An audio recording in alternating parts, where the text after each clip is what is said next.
Alright, 今日の曜日、it's ドドドド曜日. Today is February 24th, 2024, here in Pacifica, California. 12 miles to San Francisco. MedakaMetal style, the metal Medaka today is the way of. By the way, I'm using this special polarized lens on the iPhone that I was gifted from Junior King. The way of. We'll see how it's supposed to be like an anti-glare thing. It's been a while since I've been out here. It's been, I think, since October of 2023. The reason why I'm recording this today is I'm heading back to Tokyo in 6 days. Going to take a look-see the medakas that I have outdoors, since I've been doing stuff about the medakas that I have indoors right now. So it's a beautiful, beautiful day over here in Pacifica, California. Sun is out. It's been raining like crazy. Feeding. I have been getting a lot of questions. People asking, when should I start feeding my medakas outdoors? Winter is tail end winter, it's spring on the way. By the way, the temperature here outdoors today, I forgot. Let me just take a quick sip. The best beer of the day is the one that I am having with all you medaka heads out there. So kanpai chinchichayo. Oh yeah. 50 degrees Fahrenheit, 66 high. It seems a little bit warmer than that in centigrades. It's 10 degrees Celsius, 18 degrees Celsius at the high. So back to the question, when can I start feeding my medaka? The most important thing to know is medakas, they don't have stomachs, right? So they don't store food. At the same time, there is a temperature where they are able to actually digest the food.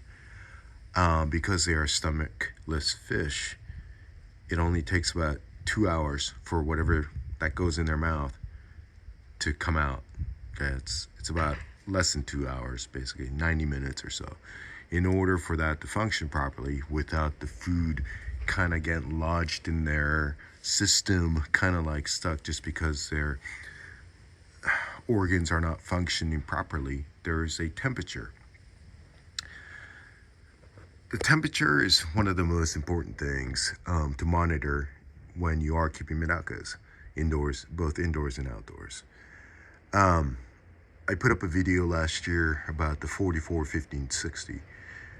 This is in Fahrenheit, so if it's in centigrades, it's 6, 10, 15. What is the significance of the four numbers over here? 44, 6 degrees Celsius is when they are able, when their body is able to actually break down whatever they consume in their belly. Okay? They don't have a stomach. It just goes in their system. At 50 degrees Fahrenheit, 10 degrees Celsius, that's when they're all good. It's kind of working. But the optimal is once the water temperature hits 60 degrees Fahrenheit, it's 15 degrees Celsius. That's when they're on all, firing all 8 cylinders or 6 cylinders, depending on the model that you have. There's no hybrid style in the fish world yet, but 60 is like when they're functioning completely 100%. Okay. So that being said, I know a lot of people are tempted just because you have 1 day or 2 where the temperature is starting to rise, right? If you're in the US or around the world, right? Spring is coming along. But this is what I look for when I question myself, when should I start feeding or when should I even provide food for my medaka outdoors? So, I just wrote this down. Today's Saturday, and it has in Fahrenheit and Celsius. That's the range, low to high. Tomorrow, Sunday, and then you have Monday. When I see 3 consecutive days of this temperature here, right? When basically the low is around the 50 degrees Fahrenheit, 10 degrees Celsius, and when the high is close to or above 60 degrees Fahrenheit or 15 degrees Celsius, that's when I know that, yeah, even at night, their system, regardless, their system is working. All cylinders are kind of firing, per se, to make sure that whatever they consume goes out the other end. So they're not bloated, they don't have anything stuck within their system and all that stuff. So 3 consecutive days is kind of like my rule when I start seeing that. So not just one day having this kind of parameters, you kind of want to look to see what the next few days are going to look like. If, in fact, on Tuesday, the temperature is going to drop again. So I'll feed today, I'll feed tomorrow, and then I'll give them a rest on Monday. They still have that one warm day. And then I'll just stop again. So there is no really, this is the day that I am going to start feeding. It's kind of like, well, how does this week look like? All right, so it's been a while. It's the first time I've been out here really opening up these grills since October, end of October, I guess. So I'm just going to see how they are doing. Again, no water changes. A lot of rain, a lot of rain. So this is a combination of like rain. I'm just gonna show one section, I guess, today. I will be feeding the others, but these are yozakuras from, I think, probably the September, October eggs. And they have grown. I don't know if there's a good way to indicate how big they are, but that's my pinky right here, right? They're moving around, they're active. I like to carry this around. Again, the temperature outdoors and the temperature of the water differs. Typically, the temperature of the water is warmer. This anti-glare actually lens is not showing them. So it's showing that it's like 76 degrees Fahrenheit, 24.8 degrees Celsius. So it's plenty warm in here because of this black container. Again, the color of the container really will dictate the water temperature. Again, if you have a white container, it's going to be a lot more cooler, all that stuff. Again, no water changes since probably November, and just plenty of rain, but I do have this drain over here, drain hole, which keeps it from overflowing. I don't see any floaters or anything. It looks like they're doing fine. These are the yozakuras from last year. The white ones that you see, they're the miyukis that I put in there. I'm not really worried about mixing, just because I could, for these two lineages or breeds, I could, it's obvious which one is a miyuki and which one is not. So when it comes time for them to breed, I could easily separate them, right? So again, today's the first little feeding of this year. The other thing to consider is, or when you are feeding, this is what I'm feeding right now, the Hikari Medaka My Maintenance. Regardless, you want to go for the low protein and low fat. This one's a 38% protein, below 7% of fat. The reason being, when you go over like 50% of protein and 13% of fat, it becomes harder for them to break down the nutrition that's in there. It's just too much. So during these seasons, especially the cooler season, especially when you're starting the first feed, you want to make sure that you provide something that is both low and let me just take a real quick sip. Both low in protein and low in fat. I'm kind of anxious to see how this anti-glare lens is working.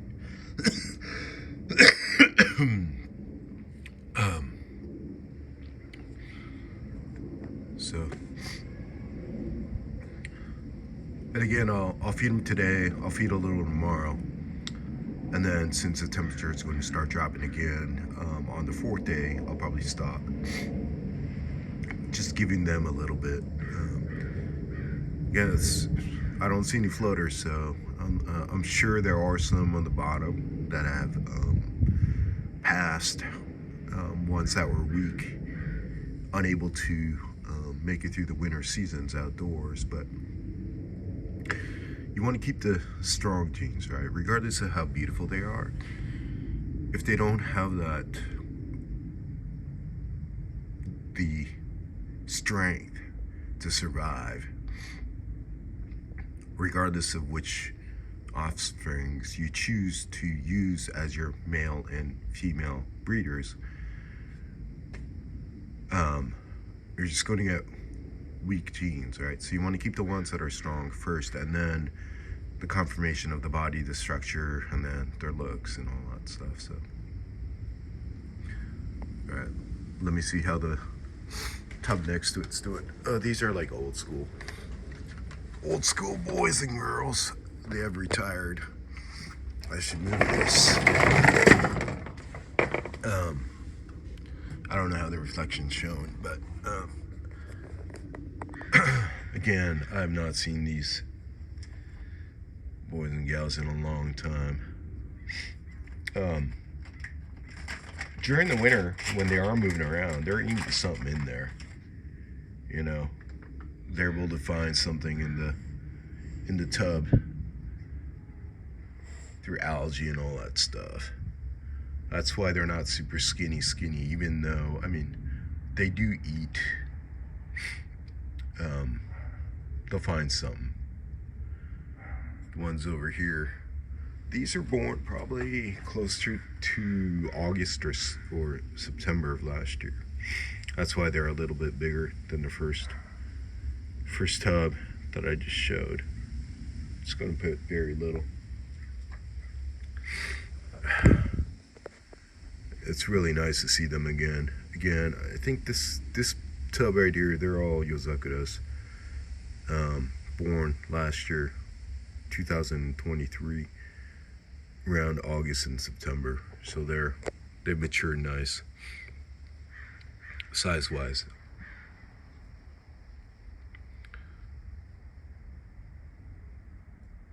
All right, I'm not gonna walk to the other, or I am going to feed the other boys and gals, but yeah, spring is coming along, man. So the other thing that I should mention is that like when you do water changes, so the water hasn't been touched since October 2023. It was like the water gets bad, the water quality, you don't, like for me, I don't really worry about it since these are outdoors. During the winter, they really don't eat much or any. What does that mean? They don't defecate. That leads to, you don't dirty the water. The only thing is you have the rainwater and all that, that's probably changing the chemistry of the water. I don't even know what the chemistry of the water in this tub is right now, but what I could say is if you start touching the water in the turn of the season is now it's starting to get warm, right? They just came out of a winter sleep per se. They don't really hibernate because they're moving around. They are kind of like in a delicate situation where they're kind of coming out of a sleep mode. Now the temperatures are getting warmer, they're starting to move around, and their bodies are adapting. Now, the last thing you want to do is do a water change. And the reason being, well, water change means you're giving cleaner, better water. Yes, but you're changing the chemistry of the water. By changing the chemistry of the water, just take a real quick sip. Chayo.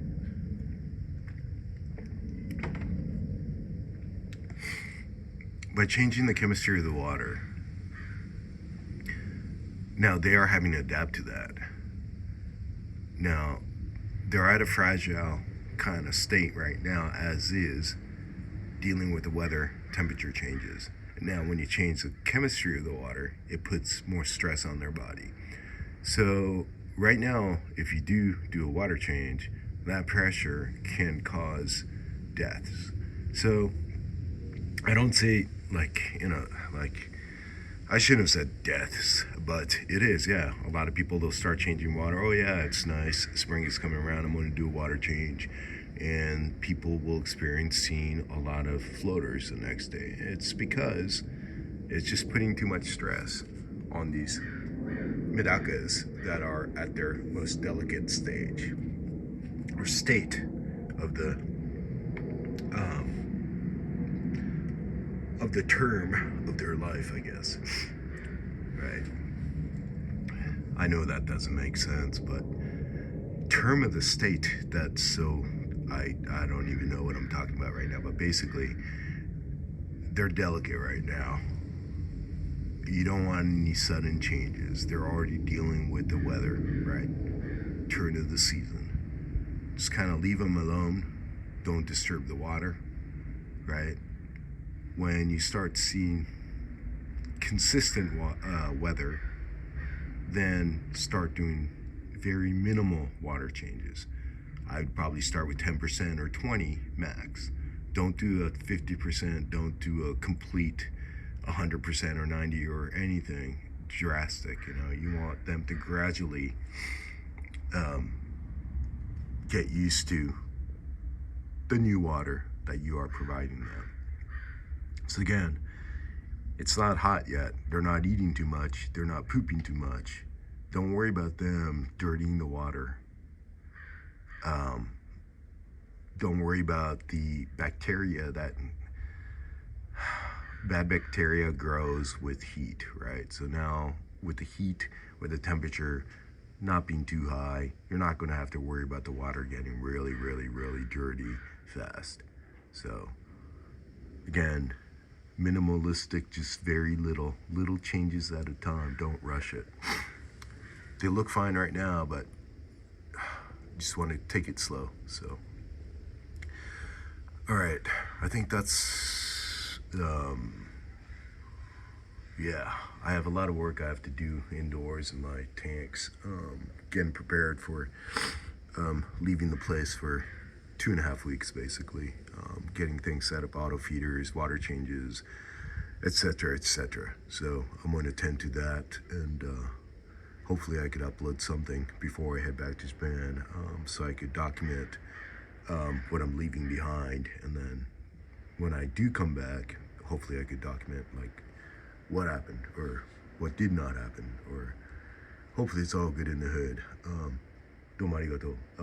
Metal Medaka is where I live on Instagram at Metal Medaka. Thank you for all your comments and all that stuff. And really, it's fun. It's fun learning. But again, just try to experiment. There is no one good way. It's just find something that works for you. And most important, what fits your bill, like what fits your lifestyle, right? Medakas, to me, they're awesome. They fit my lifestyle. For the medakas that I have outdoors, I just leave them outside. If I'm gone, they'll be fine. They'll find something to eat. So, all right, we'll do it again next time. Just a real quick sip.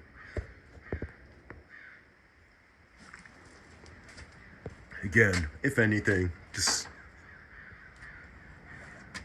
keep track of the temperature. Okay, it's the most important thing for them outdoors. 3 consecutive days of this type of temperature. Just know you're 44, 50, and 60. What that means to the Medakas. And all will be good. They're simple fish to keep. So, we'll do you again next time. Domo arigato. MedakaMetal out. Oh yeah.